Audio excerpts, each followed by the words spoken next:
Welcome to the Institute for Spirituality and Health. We're delighted to have y'all here, and y'all are like in a church. You're on the back rows. If any of you could come up here, it'd be a lot more pleasant. Y'all wouldn't mind, would you? The guys on the side, if y'all would, I'd appreciate it. I think we'd feel more like a community. I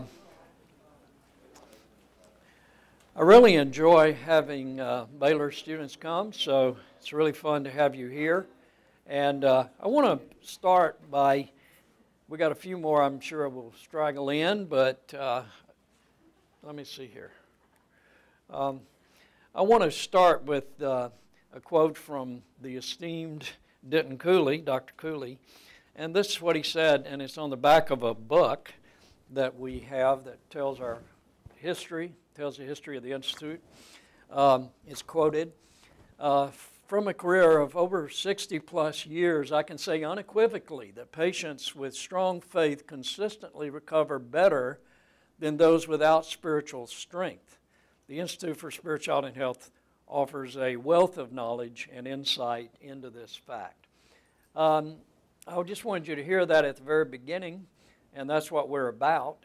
And in the past, let me tell you what we're going to cover today. First of all, we're going to look at does being a doctor guarantee you to be happy? This is a question several years ago they asked, and we've been trying to answer ever since. And then Stuart Nelson, who's our project manager here, will be here to speak for about 30 minutes. And then I'm going to share with you some of the insights that substantiate what Dr. Cooley, you just heard, has said about spirituality, that it actually helps health. Now, I assume that none of your professors have mentioned this. Is that true? Yeah, because they never mentioned it, of course, when I was in medical school. And so I'm not surprised. And then we're going to take a little break. You can get your cookies or anything you want there. And then afterwards, I'm going to finish up with practice of meditation. I don't know if you've practiced it, but we're going to think about it for a minute, and then we're going to actually meditate for 20 minutes at the end. And at the very end, I want to take a picture of all you guys, if I can. If you wouldn't mind, I think it'd be fun to have a picture of all of us. And it'd be fun for us, at least. So what does it mean? What does being a doctor, does it guarantee that you will be happy? Now, you guys, I think, are probably spending hundreds of thousands of dollars to be educated, as I understand. I hate to tell you what it cost when I was in med school. I think my dad paid $1,350 a year at Tulane, and if I'd gone to LSU, which I could have done, it would have been $135, and it would have given me my books. That's the difference where things have come today. That may tell us something about our dollars. But what makes people happy? Is it having an MD degree? Is it having a big medical practice? Yes, you said. Yes, yes, yes. Okay. It will make you very happy, I will promise you, for at least 10 minutes. It will make you happy till you are in the grind of what medicine's all about. But nevertheless, it is a goal, and it's an admirable goal, and I'm glad you're doing it. Will a great amount of wealth do it? Paying off your $400,000 or whatever you run up in debt will probably make you excited for a little while. Okay. But the truth is, in my mind, and I think you're going to find out, happiness comes from relationships. And in a way, if you're not happy right now, you're probably not going to be happy no matter what the future holds, because you have the opportunity to develop very meaningful, powerful relationships. And I want to suggest the best thing in place for you to do that and begin to start it right here in medical school is with patients. Now, I'm going to suggest that there are four levels. There are four levels of understanding of your patients that will really make it possible for you at the end of the day to go home and feel great. I'm really pleased with what I was doing. First of all, of course, you're all being trained about the biomedical, whatever the disease is and how to treat it and so forth. That's good. That's important. That's what they'll one day pay you money to do, so do it well. But the other thing is to get to know that individual, that patient, as a unique individual. And also consider this. what is the impact of the illness on that individual? What are their hopes and dreams that may have been dashed? And then the next thing is, what about their family and friends? What is the impact of this illness on their family and friends? And you can use open-ended questions. You can ask them simply, do you have a family? You have children, you're married, whatever, depending on their age, of course.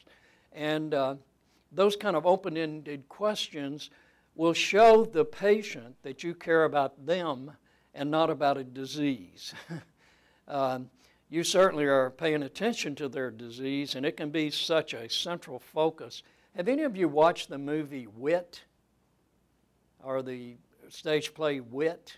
It's the most incredible. You need to have watched it. I started to do a little clip on it and show you. But in which it's designed to elaborate on the fact that often healthcare professionals are not very personal, don't know their patients, so they totally ignore this lady while she's going through her cancer treatment, losing her hair and all that. So it's really important for you to know the individual, but also consider what's the impact of their illness, particularly if it's a major illness, on the family.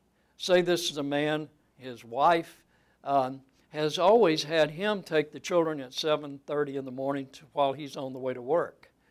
But what if he's in the hospital? What if he's going to be ill for quite a lengthy period of time? How will it change the dynamics of the home? How will it affect friendships that, for instance, if he or she is going through cancer treatment and starts losing her hair, if you know anything about it, quite often your best friends disappear. When you need them the most, they're gone. And certainly that can be the case with an illness. And then finally, you might consider that every single one of us have ultimate concerns, and your patients all do. Now, you can't immediately, the first time you meet them, go into all of this, but you can, and I'm going to let Stuart Nelson talk about ultimate concerns here in just a minute, because they're so important. And if you touch those areas, I want to tell you what happens. Your patient is going to believe that you care about them, but more importantly, they're going to think you're great, even if you're not. I have seen some guys in medical practice that we shake our heads at. The rest of the doctors are just, I can't believe it. And their patients love them. And the reason is they have demonstrated care and concern for their patients. So why not, the best among us, why don't we do the same? And if we would take time, we could, if we're not just trying to rack up the dollars, make more money, well, then maybe we could do this. All right, I think I have 1 minute. There's a picture of Robert, and here's a picture of Chad. These are two little patients that were 4 years old, and both of them were injured when they were 4. The one on the left had his arm amputated, and I was a reconstructive plastic surgeon trained in microsurgery, and his left arm, to your right, his left arm was amputated above the elbow, and we replanted it in Shreveport, Louisiana, my hometown, where I went back to practice plastic surgery for about 20 years. And we became very close, not just because I replanted his arm, but because we cared about him and we had a lot of time together. And to this day, I get calls on the anniversary of his surgery. I will get a call from either his mom, his dad, or him, and they'll talk to me. And they have made trips to Houston, and I've had to go with them, meet them various places just because of that relationship, and I cherish it greatly. The little boy on the right, what I want to tell you about him, just before I give you my Stuart Nelson to give about ultimate concerns. Chad had his brother, older brother, shot his face off with a shotgun, playing with a shotgun, and blasted his face off. When I saw him in the emergency room, his tongue was hanging out. This was all off. We put a flap on, as you can see. And he was the cutest kid in the world. But in that emergency room, while I was shouting out orders and watching, making sure everything was going right, I looked over and saw this little boy with his tongue hanging out of his face and jaw bones all shattered. And everywhere I went, his eyes were fixed on me. And I had been so concerned with the biomedical taking care of his problem that I had ignored my little 4-year-old boy sitting there. And I went over to him and I said, Chad, we can take care of this, don't worry. And I didn't have an idea of whether or not I could. I mean, it looked so horrible. I go out of the emergency room as we headed to the operating room, and his mother grabs me by the hands. And this is going to happen to you. His mother grabbed me by the hands and said, "Dear God, be with this man in the surgery to take care of my boy." And we shot off. But I want to tell you, your patients are spiritual beings, and they never become more spiritual than when they have an illness, and particularly if it's a serious one. And if they're going to the operating room, I want to tell you what they're doing. They're praying for you. They're probably praying for which doctor to go to. They're talking to their friends, and they're praying. And when they come there, they're expecting to have, they would love for it to be a sacred encounter. That it be something special. That you, in other words, that you connect to them on that ultimate concern level. Because they're in that state of mind right then. And they expect that of you, the professional. I'm going to tell other stories, but I want you to know it's wonderful, it's real. It'll add joy to your life. You'll be happy. Okay, give a warm welcome to Stuart Nelson. He's a Rice graduate. He's been to California. Where was that place? California? What? Santa Barbara. Santa Barbara. Somebody had to do it. So he's got his master's and all that stuff and has special things to share, and you can have this.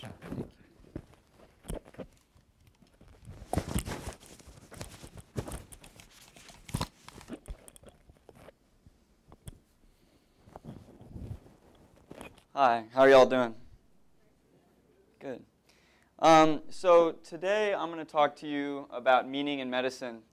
And I hope to give you a few tools to use and ways to think about addressing religion and spirituality in your medical practice. So there's one kind of overall goal for today that I have. I'd like to convince you that an understanding of religion and spirituality can help you become a better caregiver, a better clinician. And if you walk away from today with anything from my portion of this this talk, this day, that I hope you keep that in mind as you go forward. So I'm going to talk to you about why this matters, why I think this matters. I'm going to give you 3 ways that people generally think about the relationship between religion and healthcare. And then I'm going to elaborate on one of those ways that I think I can offer particular insight for. So doctors always say, well, I'm pressed for time. I'm not formally trained in religious issues. I'm concerned about ethical problems that may arise if I talk to patients about religion and spirituality in my practice. They may be offended and get mad at me. I'm skeptical that it really matters in the long run. All I want to do is get the patient well, kind of on a biomedical level. And then there's a bunch of other people in their lives that can talk to them about these issues. You know, it's not my responsibility as a physician to do that. Well, we can give you lots of reasons why, you know, those things don't really hold muster. There's published studies that say that patients really want to talk about this stuff with their physicians. Doctors generally do think it's important to talk to their patients about these things, and that percentage increases as doctors get more and more experience. Towards their end of their careers, physicians report that it's more important to talk about those things with their patients. We conducted a survey recently where 60% of doctors reported that it's appropriate to talk about religion and spirituality if a patient brings it up. And 70% said that their own beliefs actually impact their interactions with patients. So it's on people's minds. You know, we live in a society where religion is all around us. And the patients that are coming to you are very vulnerable, you know, when they're seeking health care.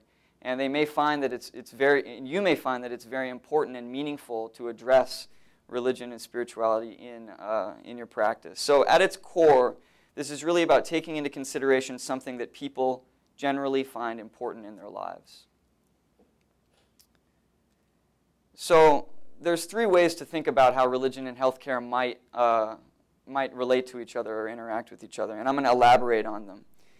So first, and it's important to note that these are guided by broad questions, and they don't always stand alone. It's useful to think about them in three different categories, but very rarely will you find an instance where each one stands on its own. So probably the most common way that people think about how religion and spirituality impact healthcare, and you've probably heard this type of thinking before, is this functionalist way. It's how do religion and spirituality actually impact health and well-being? So these are the studies where you hear about the value of optimism and hope and gratitude and church attendance on health and well-being. This is where you hear about meditation practices lowering blood pressure and regular church attendance increasing or decreasing mortality. It's where you hear about religious communities providing support for people who have cancer and that kind of thing.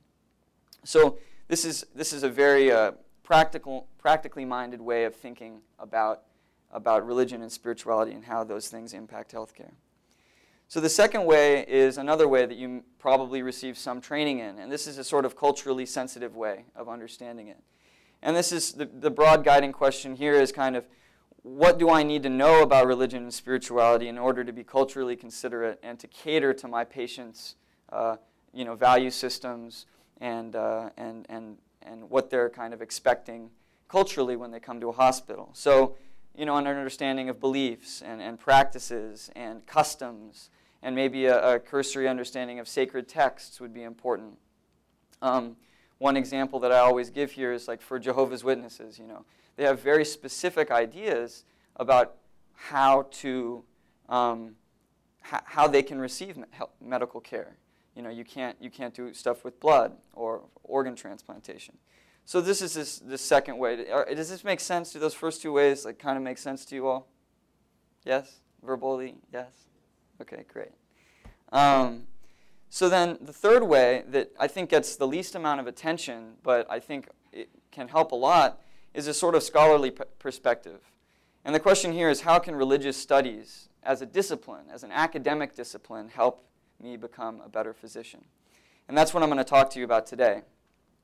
How can the theories and methods used in the academic study of religion help you become a better physician? And to talk about that, I'm first going to answer, what is religious studies? Many of you may have taken a class in undergrad in religious studies, maybe not, to satisfy a distribution requirement. Probably a really easy class that you can get an A in. Secondly, though, how can it help you, in your medical practice? So, religious studies is a discipline that seeks to understand religion from a reflexive standpoint. Can any of you tell me what reflexivity is? What is a reflexive standpoint? Anyone at all? Yeah, so that's that's partially it. Does anybody have other ideas? So it's this ability that we have as humans to, when something happens to us, it's to look at that situation from an objective standpoint. It's try to understand it objectively. So reflexivity is sort of a creative tension between a subjective understanding of the world and trying to be as objective as possible when understanding it. So people in religious studies have to be sympathetic to religious traditions, but they can't get too close. They can't be total insiders. They also have to stand outside of the tradition and view it as objectively as possible. So scholars of religion seek to compare, describe, interpret, explain religion and other phenomena that are religion-like. So the basic thing is that they're both critical of and sympathetic to the subject. So you immediately see that you could have a multidisciplinary take on religion and in religious studies. And also it's characterized by this really elusive subject. What is religion? How do you define religion and what separates religion from something that's almost religion but isn't quite? What is spirituality and what is almost spiritual but not quite spiritual? And so they import methods from all over the place. So before I get too much further, and I'm going to clarify some of that, I'm going to give you an example. So, a tumor was just discovered in a patient's lung. This is a very basic example. While operable, the process will be arduous. You inform the patient of the seriousness of your findings, and the patient tells you that she's prepared to battle cancer. And she also mentions, during that visit, in her emotional state, she says, well, I'm a committed Christian who has always followed the teachings of my faith. And she says to you, I hope that you can understand that I'm a religious person as you're working with me, to overcome this tumor in my lung. So back to the three ways. You're sitting there and you're thinking, you're probably not thinking this, but you're thinking, how can religion, she just said she's religious, how does that relate? Well, from a functionalist perspective, you could say, well, she probably believes in the power of prayer. She probably believes that the power of prayer has the ability to impact her condition. And it's important to keep that in mind as her care provider. You also know that she has probably a religious community that she can go to for support. And she also probably keeps in mind kind of values like hope and optimism and awe as she's dealing with this illness. So you can inform her of these tools that can help her with her health and well-being as she's going through the process. So the second way is that culturally sensitive way. So it may be useful to know what the Bible says about health and well-being or sickness and health. If there's any food restrictions, maybe the patient's Muslim or maybe they're vegetarian, and as you're caring for them on the ward, it's probably not your job as a physician, but you never know. One thing you could do, concrete thing that you could do, is ask for a hospital chaplain. Culturally, that might be something that would be very, very meaningful to her. And just in general, promote this atmosphere of respect for her beliefs and values, because she's going to need, if there's any time where she's going to need to cling on to those beliefs and values, it's there in that moment when she's been diagnosed with cancer. So the final way that I'm going to elaborate on is this: what would it mean to employ that religious studies perspective in this case? So what does it mean to employ a theory or a method or an understanding of religion gained from that perspective in this specific example? So there's a buffet of theories and methods you could use to help you understand, her situation. You could use insights from sociology of religion. You could use, insights from philosophy of religion or history of religions. You could use textual studies to help you figure out what maybe Bible verses would be important to her. Now, my specialty is cognitive science of religion, so that's what I'm going to talk to you about today, just as an example of one way that religious studies as an academic discipline can help you be a better doctor. So cognitive science of religion obviously uses theories and methods from cognitive science to study religious phenomenon and things that are like religious phenomenon in the world. And in particular, are you all familiar? I'm sure you are with cognitive science. You have a general understanding of what that is and kind of what it entails. I found one approach in particular within cognitive science of religion to be important and useful. So I'm gonna talk about that today. And that approach is called the building blocks approach.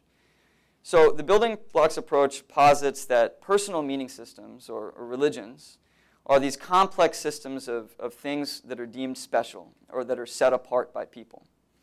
And building blocks approach really aims to be cross-culturally stable and accessible to a variety of systems of meaning and valuation. So building blocks approach says that we deem things special and set apart by employing spatial metaphors. So we're borrowing a tool from cognitive linguistics to help understand how people build up their religious worlds and their religious beliefs, their systems of meaning. And we say that they use these various spatial metaphors as building blocks, and that if we study those things, we study how people are putting their meaning systems together, we can gain an insight into their worldview and what it means maybe when they're diagnosed with cancer and their worldview starts to fall apart.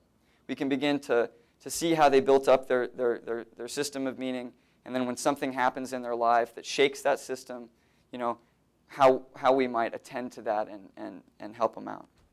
So what kinds of metaphors are used? Well, one of the most common metaphors that people use to deem things special or set apart is the path metaphor. So, you are all on this path through medical school, this journey to becoming a doctor. And you've probably phrased it that way or thought about it that way in your own minds. I'm on this path from a lowly undergraduate to a fully fledged, long-coated physician.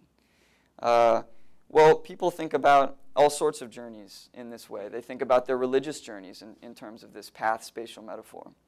They think about their careers in terms of a path, my path through life. So this employs the notion that there's a point A, a point B, and a means of getting there. Another spatial metaphor that we use to build up systems of meaning is this container metaphor. So I'm contained within this religious community. Or maybe I am outside of God. I'm not contained within God. Or maybe God is contained within me.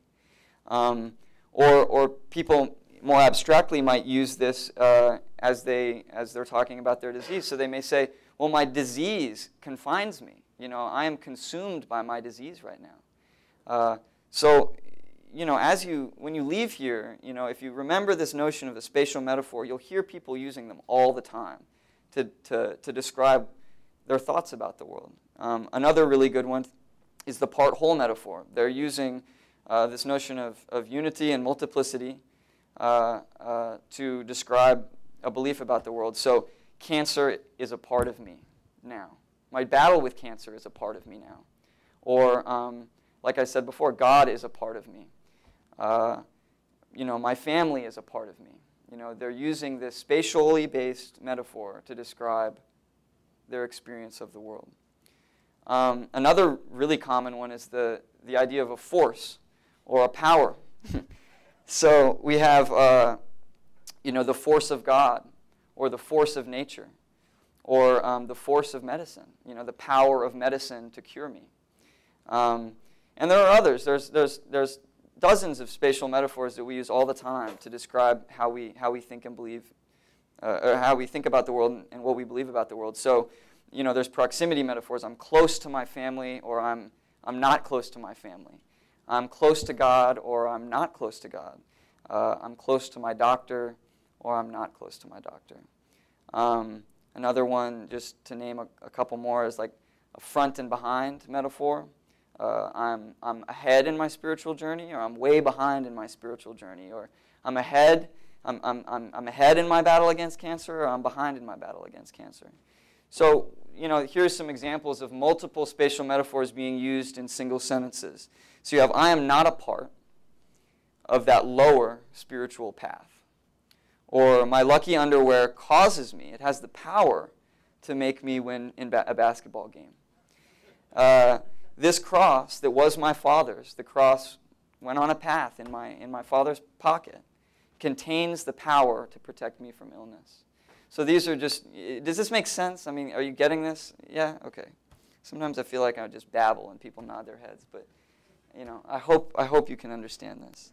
So using these insights, using this idea that people tend to think about the world in terms of spatial metaphors, we constructed an interview, a series of open-ended questions that we could ask people about these various parts of their life.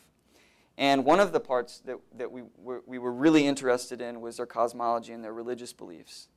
So using cognitive science of religion and building blocks approach, we've come up with this generic set of questions that get at people's systems of meaning and valuation, including their religious beliefs. And the idea is that those very questions that are grounded in religious studies can help you think about how to care for your patients better. So let's see. And they're useful because, you need a way to discuss religion without forcing your beliefs onto each other or presupposing things about people's belief systems. One thing the doctors often say is, well, I don't want to pray with a patient because what if they react poorly? What if they don't want me to pray with them? So these questions are formulated to sort of dodge those problems and those assumptions that people are scared about when they're asking other people about their religious beliefs. So I mean, these are the questions. Things like identify your major chapters in your life, what relationships have been especially important to you, you know, and so on and so forth. So what are your most important goals?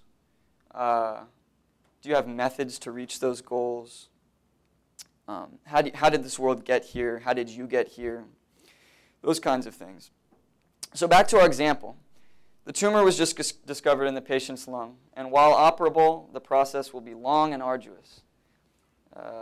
You inform the patient of the seriousness of your finding. The patient tells you, you go through it again. And you're back to the 3 ways. Well, now we're equipped. Now that we have this understanding of religious studies and how to formulate questions based on religious studies, we're equipped with some new questions. We can begin to ask the patient about her paths, goals, her powers, and relationships. Maybe you'll ask her, you'll talk to her about the impact that the diagnosis has on her system of meaning and valuation. You can say, well, how has this diagnosis affected you? Who or what can help you through this experience besides me? If a patient's sitting in hospice and they're a huge Led Zeppelin fan, and that's going to make them feel better because they think Led Zeppelin is a special band that has the power to make them happy, well, plan some Led Zeppelin, right? What powers are work in your life? Which are most important? If they want that pair of lucky underwear on them, then, or the cross by their bed, give them the underwear and give them the cross, right? So, this is a really interesting one. Can you draw on those powers now? What powers are important to you? Well, this patient may say, well, the power of God. You can say, well, can you draw on that power now, to help you? So this is ways of getting at those ultimate concerns. It's a way of accessing these people's meaning systems and their systems of belief and valuation that dodges a lot of problems that doctors sometimes have with doing this. Like doctor said, how you can think and you can engage with your patient. How has the diagnosis affected your goals and your relationships and your beliefs and your commitments? So those types of things. Does that vibe? I mean, do you all get that? So religion in a formal sense doesn't need to enter the picture for this to be useful and pertinent. Because this research is based in human cognition. This type of thinking could be applied to any patient, religious or not. It simply helps to humanize medicine. It helps to account for patients' subjectivity, which is really important if you're going to continue to be the best doctors the world has to offer. And we're going to be, the best medical center here in Texas. Remember that this is just one way to use religious studies. There are contributions from sociology, anthropology, history. Across the humanities, there's contributions that can be made to medicine. And I just wanted to show you how one subfield of religious studies can fit into healthcare, along with a couple other ways people normally think about the relationship between religion, spirituality, and health. If you remember the building blocks and all of that, great. But I really want you to take home the idea that some understanding of religion and religious studies can be hugely advantageous when it comes to your practice in a practical way. It'll help you become a doctor that people trust and one that they remember. So, do you have any questions about that? Thank you, by the way. Thanks for entertaining a kooky academic.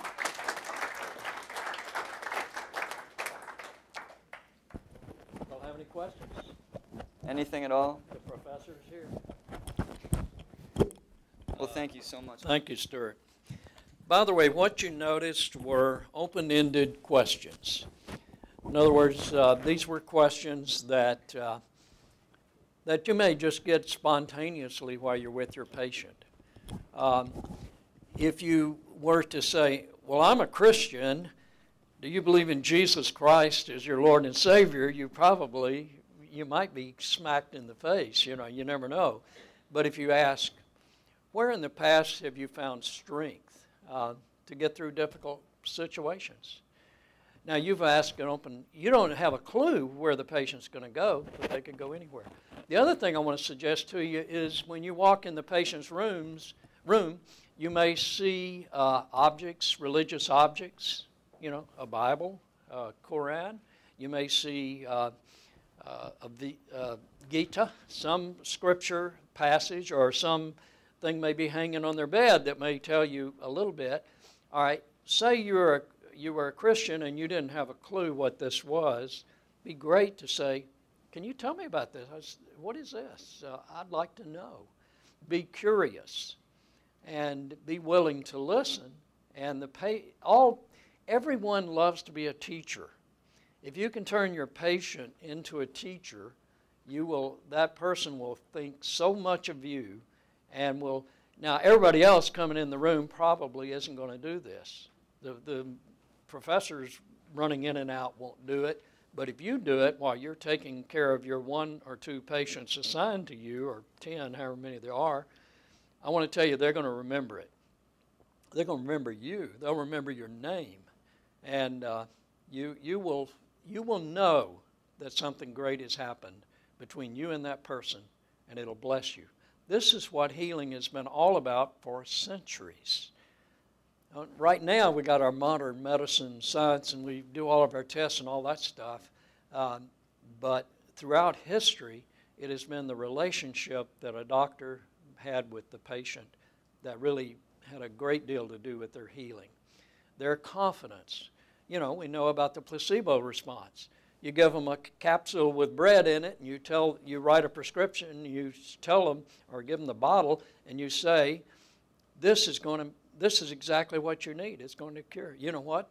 30 or 40% of patients will respond. Their body will respond to that because they trust you and believe in you. So, you know, they get better. So it's a wonderful, wonderful opportunity for you to care about your patient in order to help facilitate their healing, and that's what you're doing.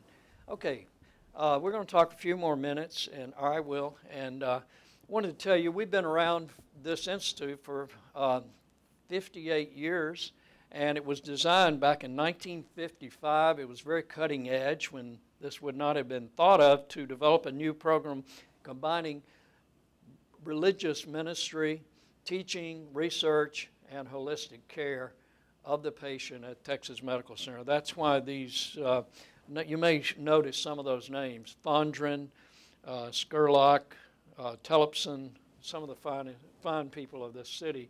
And we had a 4-story building, all our own, the Institute of Religion it was called, until Hurricane Allison flooded our building, went into the basements and all kinds of stuff. So we gave the building to Methodists, who destroyed it right behind their hospital so they'd have land for the future growth, and they gave us this space. So we've been here for 58 years.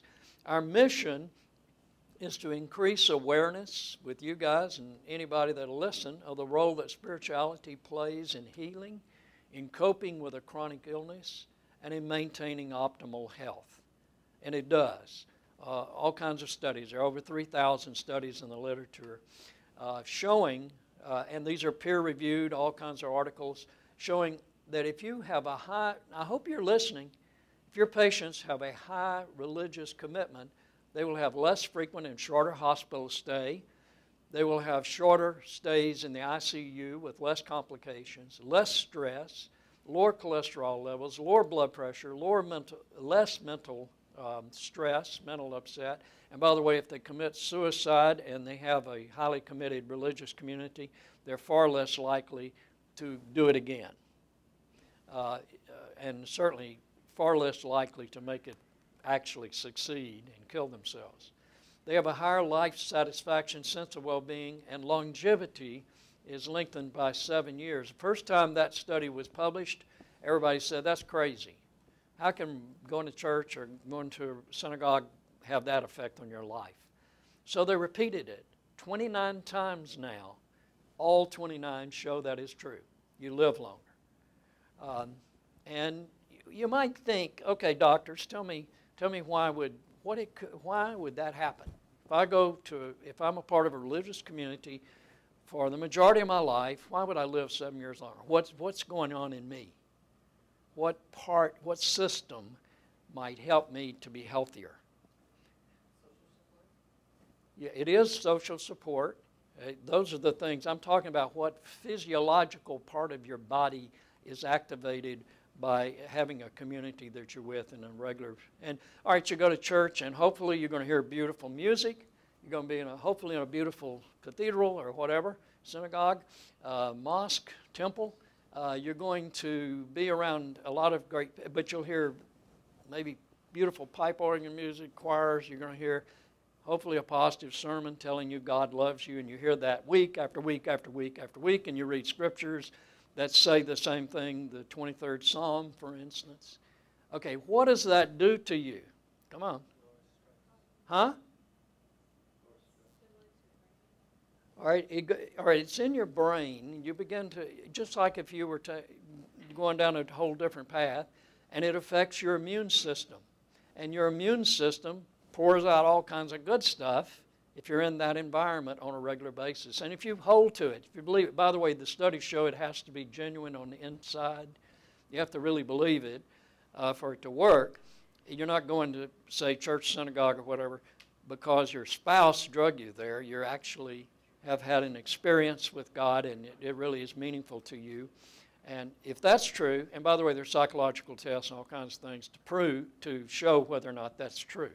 So if it is, you'll be a different person, and all of this stuff will happen. So I want y'all to know about that. So that's why it's helpful for you to engage. Okay, I got to tell you this story. Now, I'm both a physician, but I'm also an Episcopal priest. So in my time as Episcopal priest, I would be in the room with a patient. I've had this happen several times. I'd be in the room with the patient, and because I was there, they want me to pray with them. They'd all round up around the bed, and family, and we'd pray, okay? And then next thing I know, the doctor's coming in the room. The doctor comes in the room, the atmosphere totally changes. The patients, you know, everybody's geared up now, and they want to know what was on the lab test that you ordered yesterday, want to know what the plan is for tomorrow. The doctor gives all this stuff, and he's out of the room. And what do? Put their hands up and pray. Now, did the doctor even know that they had that spirituality about them? Absolutely not. They had no clue. I have had doctors, though, that have sat down and sat around or something, and I've even had physicians tell me, well, the priest is here, why don't we pray? I've had them, give that opportunity. We've all prayed, the doctor there. I've had them say things that indicate that they were spiritual as well and that they appreciated it. And, they included the priest. And many physicians in our community, and we're going to look at that in just a minute, many physicians in our community hold to spirituality. Polls show that 95%, of course, of Americans believe in God, 50% pray in God every day, and virtually 100% pray if they're in a medical crisis or life situation. I was giving a talk over at Baylor, and at Methodist Hospital. The head of neurosurgery had said at the end of my talk, he said, well, I tell all my residents there are no atheists on the operating table. Now, whether that's true or not, I don't know, but that's the way he felt, and he wanted them to be sensitive to the fact that their patients are spiritual beings. They care, they have spirituality about them. And if you want to be holistic, you're going to have to include that aspect of their being, and I know you will. If as time goes on, you will. So what this means is your patients and family are coming to you, consciously or not. They've already been probably praying. They've been somehow had it in their mind, and they want it to be a sacred experience. They want something special to happen in that room when they're with you, particularly if they're going to the operating room. I got to tell this little story of this doctor, David Levy, who's a neurosurgeon from Santa Barbara? No, not Santa Barbara, that's yours. San Diego, California. He was a neurosurgeon in San Diego, and invited him to speak because I read this book, which was a neurosurgeon wrote a book called Gray Matter, but it's not about the brain's gray matter. The gray matter was whether or not you should pray with your patient. I love his little story. He told the story that he had had this important life-changing encounter with God in his own life and went along with his ordinary life for maybe 6 months, and all of a sudden he was in the holding room before going in the operating room one day, and he suddenly felt impressed that he should pray with his patient. It scared him half to death. There were nurses all around. He didn't want to pray in front of a nurse, so he kept waiting till they were out of the way, and he thought they'll never leave. So finally they got all this stuff attended for the patient to go in the operating room and left. So he goes in and he says to the patient, it was a woman and her mother, said, I just wondered, would you mind if we prayed before surgery? And the woman said, oh, please. So they were praying, and when he finished his little prayer, and I want to tell you what you could pray. If you're praying for somebody, pray, Lord, I thank you, or God, I thank you for your love for this patient. That's what they want to know, and that you're present, that you care for them, that you're here with them right now. And I just pray you give them comfort. Amen. A simple prayer of your own words, make it up, something like that, but tell them, let them hear the words that God loves them, and it is enormously impactful. Well, he prayed this prayer, and when he finished his little prayer, looked up, and both women were weeping, and they said, thank you, thank you, thank you. The bed next had a curtain, slides back, and the man laying on the bed said, my doctor didn't pray for me, would you pray for me? And that's where your patients are, particularly in the South. May not be up north, may not be somewhere else, but here in the South, a vast majority of your patients, when they're in a serious situation like that, that's what they want, and you have that opportunity to be there for them. By the way, I want to tell you one other prayer you can pray. One other thing, you may have the patient ask you to pray. Here's what it is, they want to know if you're spiritual. So they may say, and I've had this many times, Doctor, would you pray with us? Okay, what are you going to say? If you do what I do, you would pray the prayer, Lord, I thank you for your love for this person, that you're present, that you know where they are, that you care about them, and I just pray, Lord, that you be with them and give me wisdom in the care of this patient. And they'll appreciate it so much, and they'll know that that's important to you. But say you're leaning towards atheist, and you don't believe it, and you don't want to say it. Let me tell you what you can say that would show respect. Stuart talked about being respectful. What you could do is say, I tell you, what I would like is for you to pray and let me pray with you. In other words, you're not verbally going to pray, but you're going to join them in that prayer. And you can always do that. Why don't you pray? Would you mind praying? And I'll pray with you. And you may, at the end of that prayer, even want to say something. You don't know. And it may come to your heart. You may actually do it. So don't be surprised. We did a study, and I want to show you some of the findings. These are your colleagues in the Harris County Medical Society. We did a scientific study, and 81% of them saw their medicine as a calling. Now, we didn't define what the word calling meant, but do you feel called to medicine? You feel like it was through circumstances and situations in your life they felt called? 81% of your colleagues in Harris County do. How often do they attend services? 50% said more than once a month, 31% said less than a month, and 20% not in the last year. Only 20% of the physicians in Harris County Medical Society. We asked spiritual practices they engaged in. 71% said they prayed. Read Scripture. I was surprised at this. Read sacred scriptures. 52% said they did that, but the question was within the last month. Practice, all of these were within the last month. Private meditation, 40% say. Relaxation techniques, 30%. Yoga, 13%. I asked them if their spiritual religious beliefs had an influence on how Stuart mentioned this. 71% said their beliefs did influence, and they were thinking in a positive way how they would care for their patients and other colleagues. And the question was if their experiences as a physician caused them to question or doubt their religious beliefs. 70% said no, it didn't, and only 17% said it did. And then we asked them if they felt the influence of religion or spirituality on health generally was positive in their patients, was positive or negative. And 82% felt it was positive, only 12% negative, and it was equally positive and negative, and only 2% thought it was negative. I think that's important.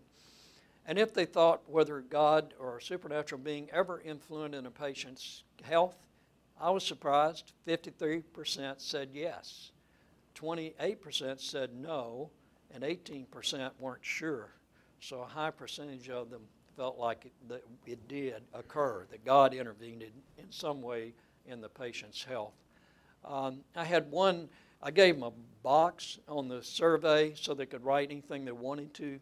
An oncologist said, not a single day goes by that I don't see spirituality at work in my patients and in their families.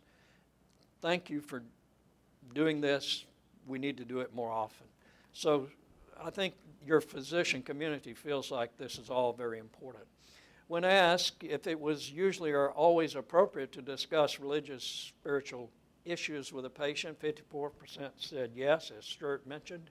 30% said sometimes appropriate, sometimes inappropriate, and I would agree with that. And 5% said it was always or usually inappropriate, only 5%. And then I wanted you to know that in a poll survey USA Weekend magazine had, 65% polls said they felt it was good for doctors to talk with them about their spiritual beliefs. But less than 10% said their doctor had ever done it. So what is happening is, and I think maybe the next slide is, no, I didn't. We also asked the doctors if they felt comfortable to talk to patients, and they said yes, about 2/3 of them, and only, but when we asked if they'd ever done it in the last year, only 15% had actually done it.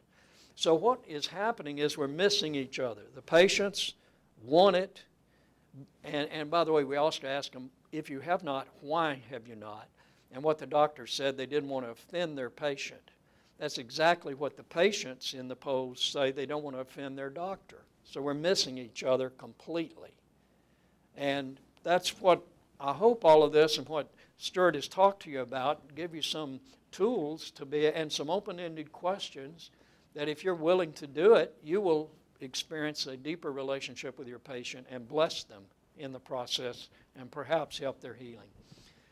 Pennsylvania study said 66% agreed that physicians' inquiry about spiritual beliefs would strengthen their trust in their physician. This is almost a universal repeated thing. If you talk about spirituality, what are you talking about? Core beliefs. You're talking about what is ultimately important to this person. And when you touch it, and particularly if you do the open-ended questions so they talk back to you about it, they feel like you really care. And it builds trust. Is trust important between doctor and patient? Absolutely. You can go on your laurels, you know. I trained at Harvard. I trained at Baylor College of Medicine. You can go on your laurels and have the plaques on the wall. I got a whole bunch of plaques I'll show you. Doesn't amount to a hill of beans. Now, what does a plaque do? A plaque is like a key that opens doors. It will open doors for you. And if you don't have that key, if you don't have that credential, you're not going to get through that door.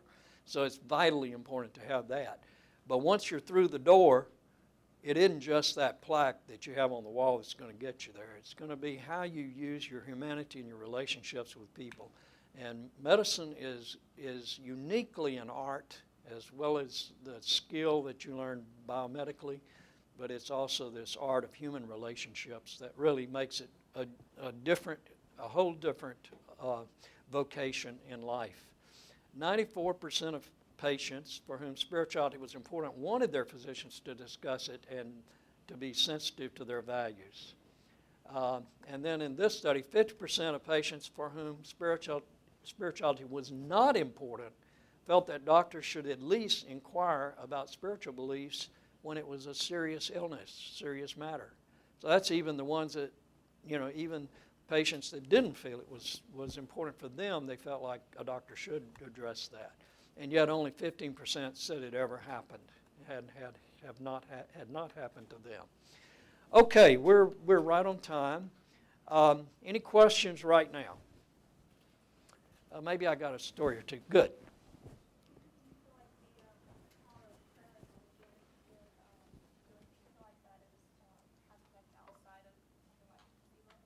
Outside of what? Wait, now let me hear it again. Do you think that prayer and spirituality has an effect outside of the placebo effect that you mentioned? Oh, outside of the placebo effect. Yeah, thank you for asking. That's a good question. It's probably unanswerable, but does it matter? I think it probably is. I think I have on one of my slides, we call it the God effect. Okay, first of all, if the patient develops trust in me and therefore will then follow my orders as a physician, the prescription, and do the things that I invite them to do, they will be blessed, if nothing else, on the placebo level.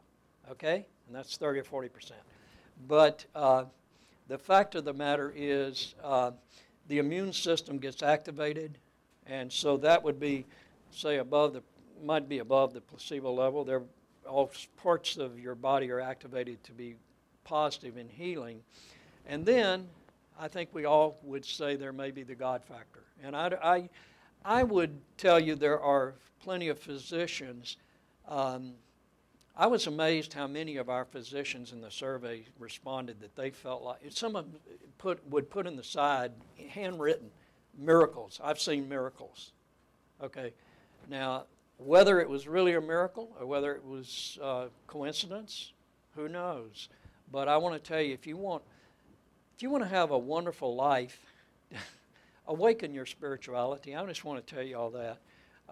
I was raised in a very evangelical church and did not like it. Had religion pounded in my head, had to go to church every time the doors were open, hated it. When I got to go to college, I said, good riddance. And then when I was about 35 years old, I had that encounter with God that turned my life totally upside down. And I will tell you this, when I had that encounter, everything else seemed pale by comparison. It was as if I was open to a new dimension, and I call it, a spiritual dimension. I don't know what it is. I can't explain it, but I knew that I knew that I knew it was real, and it hadn't gone away in 40-some-odd years or however long since then. It has not gone away in my life, and if I were the only person on earth to tell you this, then I want to tell you what. You've got to deal with me and my story. You can say, from now on, the rest of your life, you can say, I know at least one doctor that's claimed he had an encounter with God that changed his life and turned him upside down. And, I've never had that experience, maybe you would say, but I have to respect it. I hope you would respect it from what Sturt said. But more than that, I hope you would want to know whether or not that could be real for you too. And it may already be real for many of you in the room. So I don't want to say you have to wait till you're 35, because I assume y'all are not 35 yet, most of you. But yes, please, sir. I have a question. On your surveys and in the studies that they've done, has anyone ever looked at the differences between religions? Oh, that's a great question. No, there are no differences between religions. Statistically, in relationship to spirituality and health. What is important is that you have the same type of things like community. You have a worldview that enriches your life, that makes sense of this crazy world we live in.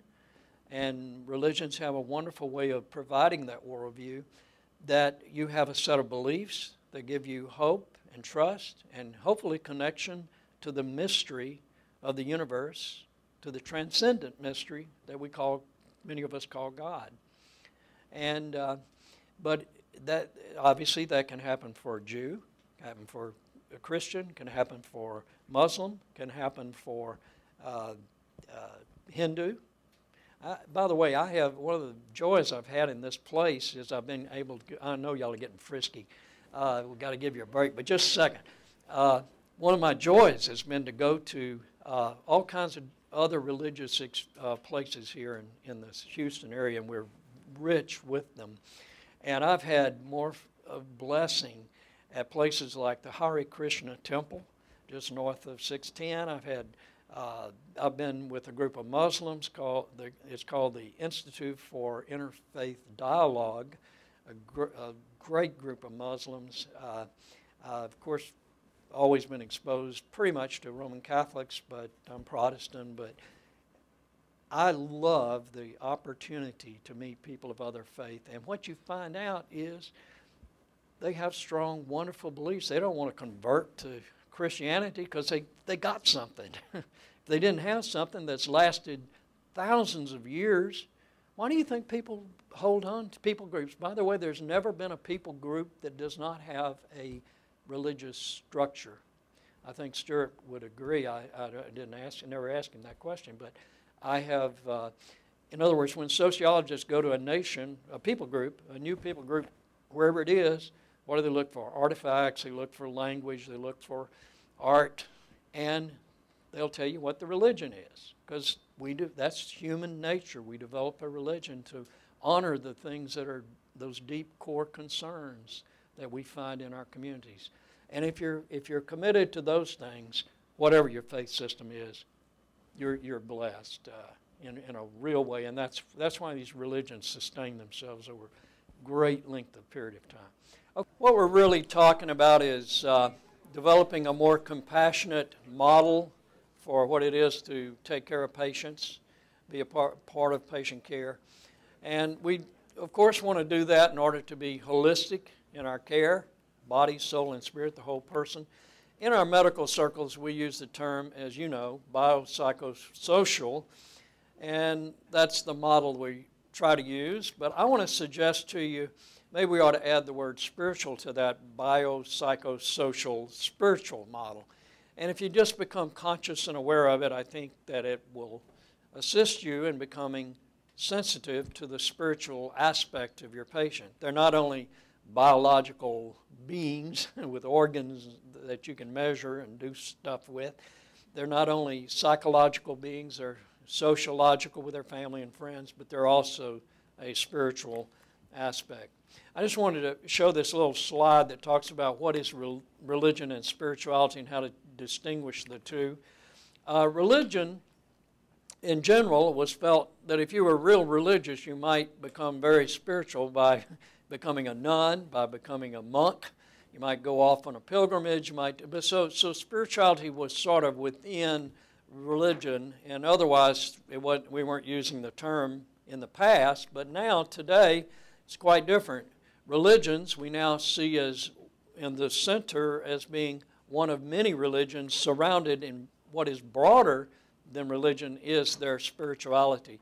And that includes nature itself, includes art, and creativity, music. It includes the family.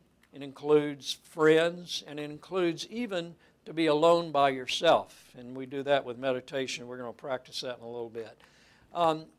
Ken Pargament is our distinguished scholar at this institute. He's not in residence right now. He's visiting. He comes in next week. He's written 2 major textbooks on the subject of spirituality, and one of them is The Psychology of Religion and Coping. How do we cope with a tragedy in our life like a physical illness? Well, for example, when the Oklahoma City bombing occurred, remember that? He took a group of his students and they went to Oklahoma City and they asked people, how are you coping with this situation? Many of them had lost family friends, and just the tragedy of the whole thing, the suddenness of it. And 85% of them said it was their faith that was getting them through. So he's included many studies, and almost every one of the studies says it's 85% of the people say it is their faith that has gotten them through whatever difficult situation they're going through. This is a picture of this broader picture that Ken Pargament calls the sacred ring, that inside of us, at the center core, is this divine, God, transcendent connection that we have. And we can see that also, when we get married, we usually get married in a religious setting. Not always, but we often do.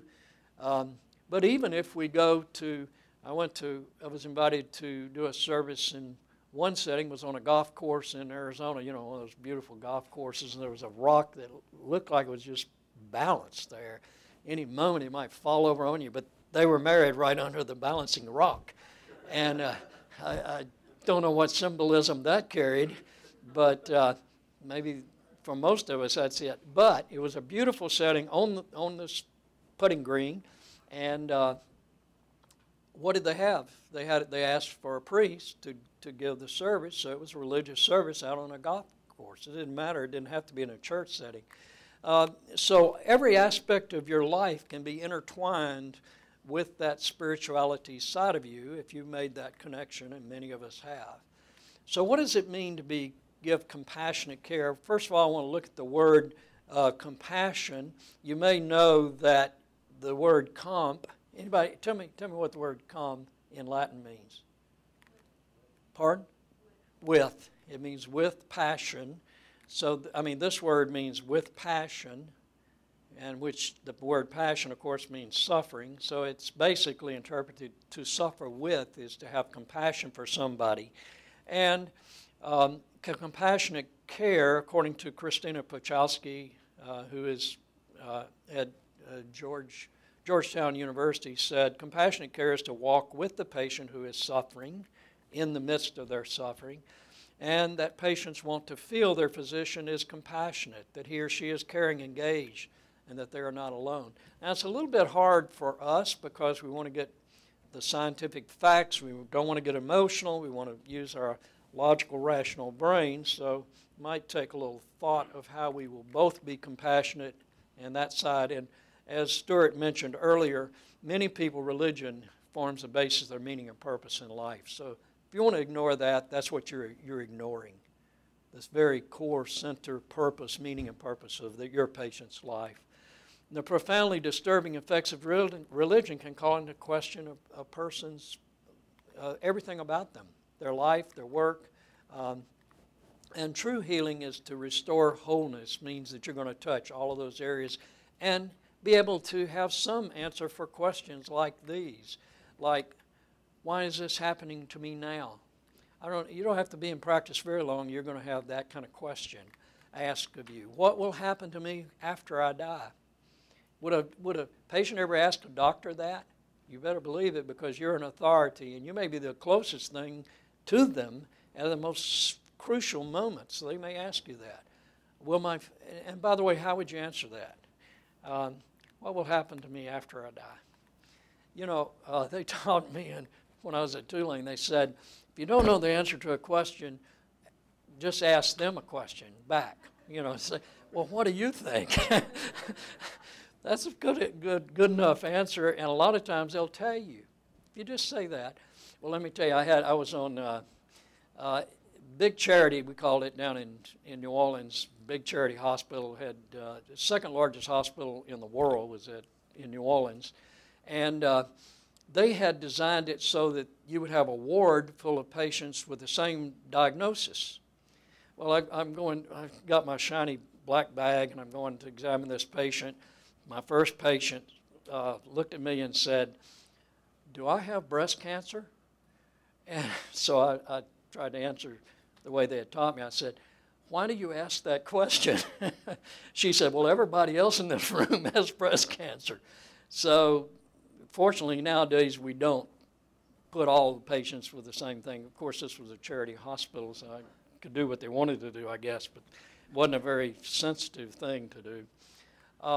Will my family survive my loss? How will they, you know, I'm the bread earner. What will happen? Will I be missed? Will I be remembered? Your patients wonder about that. Is there a God? If so, will he be there for me? And again, if you can draw them out and tell me more about why you asked that question, if you can have them talk about it, you don't have to say, well, let me tell you my theology on that. You don't have to do that. Will I have time to finish my life's work? One way to talk on questions like this is say, I can see that is very important to you. Your life's work has been important to you. Can you tell me about it? And you're opening a door You're not trying to give facts, but you're really touching the patient where they are, and they'll appreciate it. We've already talked about the admission here. In modern medicine, we want evidence-based studies for things, so let me just spend a few minutes looking at some evidence-based studies that have been done. Well, first of all, I want to tell you, until Herb Benson came on the scene, by the way, his picture is right over there, and in that coral drawing. Herb Benson came here to Houston. The Institute brought him here to talk, and he was at Harvard University and came up with what's called the relaxation response. Have you ever heard of that? What it basically was, and that was 30, 40 years ago, and he was the first one to say that it made a difference if you use some sort of relaxation in your life. And people could listen to him because he was at Harvard. And he said that if you meditated for 20 minutes twice a day, it would lead to, now when we say decreased metabolism, we mean everything kind of slows down, decreased heart rate, decreased rate of breathing, and slower brain waves. You get alpha waves if in meditation. He said that it was also beneficial for treatment of all of those things there: chronic pain, insomnia, anxiety, hostility, depression, premenstrual syndrome, infertility. And you might question some of those, I don't know, but that's what he wrote. And again, because he was from Harvard, everybody listened to him. He said, to the extent any disease is caused or made worse by stress, to that extent, evoking the relaxation response, that is basically meditating, is effective therapy. And that's important because about 60 to 90%, they say, of patient visits to the primary doctor is stress-related. I guess you've heard that figure. I haven't been in a private practice office to see that and don't know that to be the case. Heart transplant patients. Those who participate in religious activities and said their beliefs were important showed better compliance and with their follow-up treatment. They actually obeyed whatever the doctor told them to do in a higher percentage. They showed improved functioning in a 12-month follow-up, and they had higher levels of self-esteem. They felt better about themselves even. Now, this is a heart transplant. Heart transplant patients go through a lot of anxiety and stress, but they had less anxiety and fewer health worries in this particular study. And this is the University of Pittsburgh. And what about our immune system? Studies have shown that if you attend church, you're half as likely to have elevated levels of interleukin-6, which is a measure of stress, as you know. Increased levels are associated with many diseases, everything from diabetes, atherosclerosis, depression, cancer, lupus, and rheumatoid arthritis. And religious commitment may improve stress by what somebody said: richer social support, strength of personal values and worldview that's given to you, strengthening of the immune system itself, and maybe that God factor that we mentioned.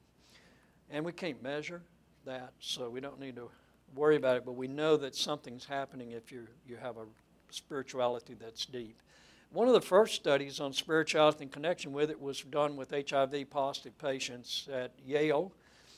They took 90 HIV-positive patients. They surveyed them about their fear of death, religious status, and guilt about their HIV infection. And this was back when, of course, everybody was thinking, good, they got their disease because of their behavior and so forth, so they were under a lot of guilt themselves. And it found that spiritually active individuals had less fear of death, less guilt. The fear of death was more likely among those who felt their disease was a punishment from God, and fear of death diminished among those who had regular spiritual practices or stated that God was central in their lives. It's one of the first studies done by HIV patients, and it really showed, it was an in-depth study that showed a great correlation. I think this is my last one to look at. on Pain Society questionnaire of hospitalized patients. Personal prayer was the most commonly used non-drug method of pain management in their large survey. 82% took some sort of pain pill, whether it was aspirin or whatever, and 76% found that prayer had a positive effect on their headache or whatever they were for their pain, whatever pain they were about having. And then it lists all the other things. And this was in the Journal of Pain and Symptom Management. When a parent loses a child, I can't think of anything worse. When I was in residency, we had one of my colleagues in residency lost their child, and it was a very powerful experience for all of us to see their child had leukemia and was just gradually died, but they had a calmness about them, this doctor and wife. They were so wonderful. They witnessed to all of us what spirituality meant to them going through a difficult time. Well, this study of 145 parents that lost their children, 80% received comfort from their religious beliefs 1 year after the child's death. Now, you might think they would hate God and turn away. I mean, my kid died, but 80% felt strength there. These patients had better physiological and emotional adjustment than those without religious beliefs. And 40% of those parents reported strengthening their own religious beliefs, commitments, in the year prior to the death of their child. So again, you might think as you watch your child get sicker and sicker and finally die that you might just say, heck with you, but that isn't what happens to a large percentage of individuals. I'm going to stop with this because I want to get to something else. There's some more things. I'm going to go past that. I want to tell you this one little story. In my senior year at Tulane, I was on a psychiatry rotation, and we had my 12 students in my we broke down to small groups. My group of about 12 students were sitting on one side of a one-way mirror. You know, we could see on the other side, they couldn't see us, just like I guess down at the police station, but that's the way it was set up. And what it was one of our students was to go out on the wards, pick any patient, bring them in, and do a psychological evaluation. So the intent was to show us you could use your psychological evaluation on any patient. You know, it was to integrate the two. Well, that happened, and what my fellow student had was a woman who had had a draining abscess, been on the wards at Big Charity in New Orleans, been on the wards for probably 2 or 3 months, and it was not responding to antibiotics. Okay. So he goes through the psychological questions he would ask, sociological and all sorts of questions, and then finally he asked a question that just startled us on this side of the mirror. He said, "Ma'am, I just wonder, do you ever feel God was punishing you with this illness?" And we went, "Oh no, I can't believe he asked the question." We were groaning, and Dr. Frank Heath, head of the Department of Psychology, was there with us. He stood up and said, "That was a great question." And we listened, and what happened is this woman started weeping. She said, "That's right, I've been committing adultery for 2 years. That's exactly why I have this draining abscess, and it won't get well, it never will get well." And, you know, she was just going on and on. After the interview, we had a debriefing, and Dr. Heath said, "By the way, I did a lot of rotations. You know, you'll do a lot. I don't remember a single professor in those little short rotations that you do for 2 months. I don't remember any of them, but I remember Dr. Heath. I never forgot what he said." He said to us, "What do y'all think?" And one of the we were real silent. All of a sudden, one student said, "Give her the right antibiotic and she'll get well." And Dr. Heath said, "You're absolutely right. And she'll be back 6 months later with something else, maybe worse." And he said, "But what's happened is you're not listening to your patient. She has just told you that the core problem in her life is not the draining abscess, it's her sense of committing adultery that is her problem. And if you're going to listen to your patient, what you will do is call a priest. Now, this was in New Orleans, in big Catholic country. He said, call the priest and let her absolve her of her sin and work her through this. Because if she doesn't get through this, she's not going to be well, no matter what happens to this draining abscess. I never forgot it. I thought it was a powerful statement and a statement in understanding. We have all kinds of speakers, and I want to tell y'all that y'all are invited to come here. And we would even like to have, at some point, a group of medical students that could meet maybe and help us discern how better we might serve this community while y'all are going through that difficult time of med school. If any of you are interested in being a part of this, please send us your email. There are handouts on the outside. There are leaflets that talk about our institute, and we'd be glad, or you can just drop over here sometime and talk to us, talk to Stuart, talk to myself. We would very much like that. But we have all kinds of things going on. We brought in from Israel, we brought in a physicist trained at MIT who spoke about the Big Bang and religion, spirituality of the first 7 verses of Genesis or whatever, the first chapter of Genesis, excuse me. We do those kind of things. We have grand rounds. Sometimes we actually feed medical students, and they seem to love the food. Over at Trevisios, you feed them, they'll come. And then we have, that's Dr. Ken Pargament giving a talk at one of our grand rounds.